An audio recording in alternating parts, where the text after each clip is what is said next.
Hey guys and gals, welcome back to Reserved Investments on YouTube, and thank you for joining me today. I want to talk a little bit before we get further on and we start the 6,000 subscriber Q&A series again, because I do have a lot of questions still to answer. I do want to talk a little bit more on the subject of why collectors should sell, how to maximize value and profit when you are selling either items in your collection or if you are parting ways with the whole collection. So I just want to make this last video on this topic before we move on to something else. And rest assured, we will be revisiting this particular concept from time to time because it is a very important concept, whether you classify yourself as a collector, a speculator, an investor, or even a dealer. The concepts that I teach on this channel will benefit anybody who operates in any fashion in the overall antiques and collectibles trade. It doesn't matter whether you're on the collectible side of the equation. It doesn't matter if you're on the antique side of the equation. It doesn't matter if you tell me, Sean, I collect high-end pieces of art that cost $10 to $100 million a piece, or if you go after very rare antiquities to the point where you pretty much are Indiana Jones yourself. Whatever way you classify yourself operating in these markets, these videos are all for you. You should be able to get something out of them. Well, a lot of you guys are aware, I do spend a lot of time talking about Harry Rinker on this channel. I have showcased books of his that he has written. I've showcased some of his concepts. I even shared certain emails that we've exchanged that he published on his website about core concepts that apply to investing and speculating in antiques and collectibles. And I know some of you guys find that information fascinating, especially the younger viewers to this channel, because you never went through, as of yet, a collecting market that pretty much fell apart or pretty much suffered a massive correction, especially if you are only in your 20s watching these videos. Now, on the other side of the equation, to the people that watch these videos who are in their 50s, 60s, and 70s, I'm sure there are certain collecting categories that you're nodding your head going, yes, I remember when that collecting category went belly up, or I remember when that market suffered a severe correction or changed significantly going forward. So it's very interesting how a lot of these core concepts that I introduce on this channel are considered factual to most and controversial to some. That's why I try to warn you guys as to how these markets work over the short term and over the long term. Now, with that being said, I do want to bring your attention to another expert who is more on the antique side of the equation, and I mentioned him before. His name is Wayne Jordan. Today, we are going to be talking a little bit about Wayne Jordan because it is time that I properly introduce some of the books that Wayne Jordan has written and also where you can find his articles because he is considered an expert on the antique side of the equation. No disrespect to Harry Rinker, but Harry Rinker has done a lot of work on the collectible side of the equation. If you read Antique Trader magazine, you're going to come across articles by Wayne Jordan. Wayne Jordan is also very versed in how these markets work, both over the short term and over the long term. And I'm going to give you an example of a book that he wrote, and one that if you have a desire to learn about sophisticated markets in the trade, or if you have an interest in antiques, this book is going to serve you well. This is one of my favorite books on the antiques business overall. The book is actually called The Business of Antiques, and it is by Wayne Jordan, who is a licensed auctioneer and appraiser, who also happens to write for Antique Trader magazine. For those unaware, I myself write for Antiques and Auction News. So a lot of us that operate in these markets, we also write for a lot of publications. Harry Rinker is probably the most successful because he's syndicated. His articles appear across multiple platforms. So that's what kind of gives him the edge when he teaches a lot of these core concepts through his publication, through his consulting business as well. Well, when it comes to Wayne Jordan, if you want to read his articles, and maybe you're not at a point where you want to buy this book, because again, this book on the business of antiques, it's all about antiques. For those of you shaking your head going, Sean, I collect comic books or Marvel trading cards or sports cards or Magic the Gathering, or I collect Pikachu, Sonic the Hedgehogs, Marios. Maybe you're not at a point where you want to get a copy of this book. But what I can tell you Even as a dealer, even as a collector on both ends of the spectrum, collectibles and antiques, I can tell you that this book helped me substantially. And you can get this book on Amazon or even on eBay for less than $15 shipped in most cases. Now, getting back to what I want to talk about Wayne Jordan about in this video is Wayne Jordan published a video, or I'm sorry, not a video, an article on December 5th, 2019 that appeared in Antique Trader magazine. And the article is titled, How to Maximize the Return on Your Collectibles Investment. And Wayne Jordan does an excellent job setting the stage here for why it is most important to take short-term profits off the table. He goes into great detail in this article. Now, I'm not going to read this article verbatim because every time I do that, people lose interest, people's eyes glaze over, and they leave me a message in the comment section saying, Sean, we can read the article ourselves. Just give us the highlights, let us know what you want us to get out of it, and then be done with it. So that's what I'm going to do in this video.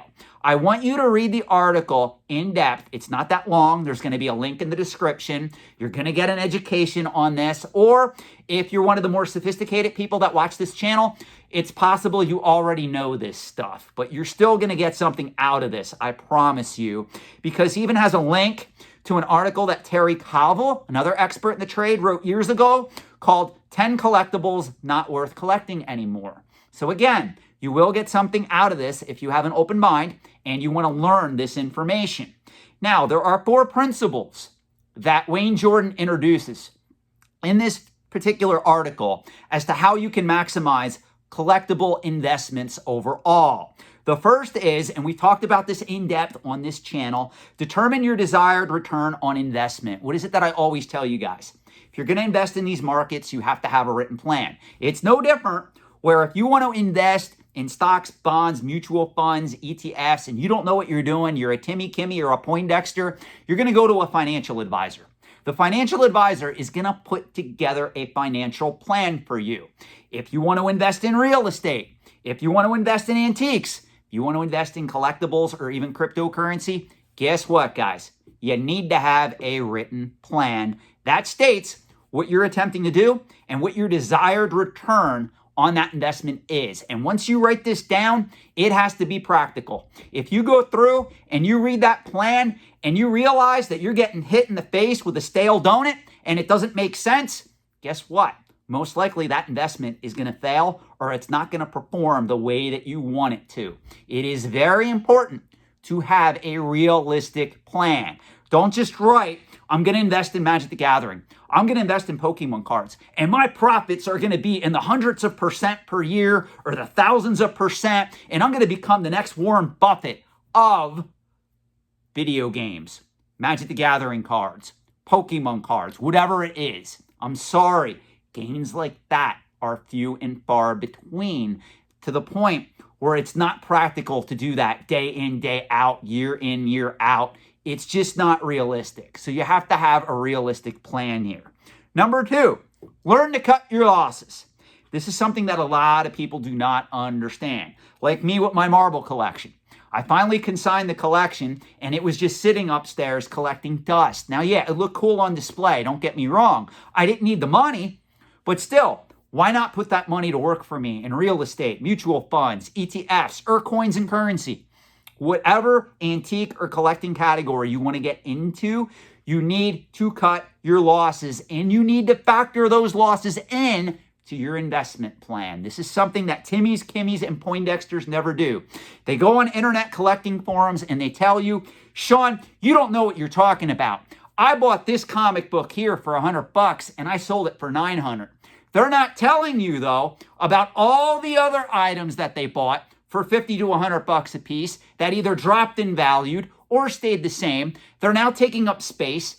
They're now costing them money just through time, money, opportunity cost, and also storage, maintenance, insurance. All that costs time and money, guys. You got to factor it all in. Number 3, you got to consider the tax implications. Speaking of getting hit in the face with a stale donut, in the year 2022, not 2021, 2022, the IRS is changing the rules on a lot of you guys. If you sell more than $600 on Bricklink or PayPal or eBay, you're going to get a 1099 in the mail, which means my consulting business is going to be booming because there's going to be people that are going to be reaching out. Sean, I don't know how to document my expenses properly to take them to an accountant so I can write off some of these expenses that maybe I'm not aware of to make sure I'm not giving the IRS all my money. So this is something that a lot of you guys are going to have to be aware of going forward. And I will tell you this, if you're not yet subscribed to this channel, you may want to, because I'm going to be doing videos on this to help you guys out, because a lot of you guys are clueless when it comes to the tax implications of how investing in the antiques and collectibles trade operates. Now, this brings me to number 4. Consider opportunity costs. What is it that I've told you guys from day one on this channel? And a lot of you guys, a lot of the Timmies, Kimmies, and Poindexters came with their pitchforks drawn, trying to attack 44-year-old Sean because, heaven forbid, he's telling them that when you look at the average rate of return on mutual funds, on index-based funds, on equities, on other financial assets, compared to collectibles, in most cases over the long term, obviously, traditional financial assets are performing much better than your Pikachus, your Planeswalkers, your rare antiques, your rare coins, I'm going to say it, guys, your rare comic books, your Pokemon cards, your Magic the Gathering cards, your Marios, your Sonic the Hedgehogs, whatever it is. That's why you cannot put all your money in speculative collectible assets or cryptocurrency or gold, silver, whatever you guys are doing. You can't do it. You need to have your fair share of income-producing traditional assets that you can fall back on, where you can lay back in your easy chair and you go, you know what? I just got a $50 or $100 or a $500 or a $5,000 dividend in my account, and I did nothing for that. All I had to do was take my cell phone off the charger, freaking plug it in at night, go to bed, go throughout my day, and the wonderful company or mutual fund, whatever it is that you're invested into, they deposit every 3 months on average a check into my brokerage account, and I can either reinvest those dividends, I can spend them, I can pay bills with them, I could go get hookers and blow if I want to. Whatever you're into, I'm not going to judge you in this video. Whatever you're into, that's what you can do with that money. You cannot put all your money in speculative assets. Another thing, before we end the video, opportunity cost. I've said this before. A lot of you guys, especially the young Timmies, Kimmies, and Poindexters, they suffer from Ponzi dreams. Not Ponzi schemes. No, Ponzi dreams. They want to buy that $100,000 item and they want to put it on a shelf in their house, not realizing that their house probably only costs $200,000, maybe $300,000 at most. And they're going to have this $100,000 item sitting there that they most likely can't afford to have insurance on, let alone understand that if they would have took that $100,000, instead of putting it in a rare coin, Pokemon card, Magic the Gathering card, video game, and they would have invested it properly in a mutual fund, do you know what that would grow to value-wise over the years? Just over 5, 10, 15, 20 years with compound interest. And if you don't want the money to compound, you can still pull a dividend out of it. You have any idea how much money you guys would have? Please understand opportunity costs. It is the most important thing when you are talking about alternate asset investing. And this applies to all the people out there that invest in gold, silver, cryptocurrency, whatever your favorite alternate asset class is. If you don't understand opportunity cost and you don't understand how to compare those assets to that of the performance of Wall Street, traditional asset classes, stocks, bonds, ETFs, even real estate, you will most likely fail in alternate asset investing as well. Or you'll be one of the Timmies, Kimmies, and Poindexters that come to me and go, Sean, over the last year, over the last 5 years, I was able to double my money by working 20 hours a week flipping Pokemon cards. And then when I dig down and I start asking questions and I go, oh, well, all you had to do was take that same amount of money, put it in an S&P 500 index fund, and you would have tripled or quadrupled your money. And then the little Timmies and Kimmies and Poindexters all get mad at me for pointing that out. And they go, I'm unsubscribing from your channel. You're mean. I'm not mean, guys. I tell you how these markets actually work and function. There are very few people in the antiques and collectibles trade, year in, year out, that are making a fortune in these markets. And most of those people that you watch on YouTube or you know about that do make a fortune, guess what? They're educated in business, economics, and finance, and they have a lot of their money in real estate, stocks, bonds, mutual funds, ETFs.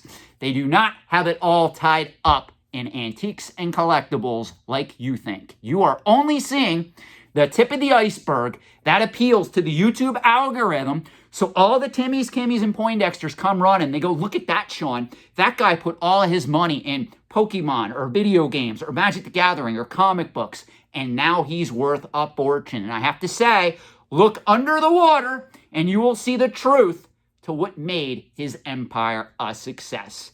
That concludes the video for today. There will be a link to this article in the description. Thanks for watching. Let me know your comments in the comment section below, and have a great night, guys.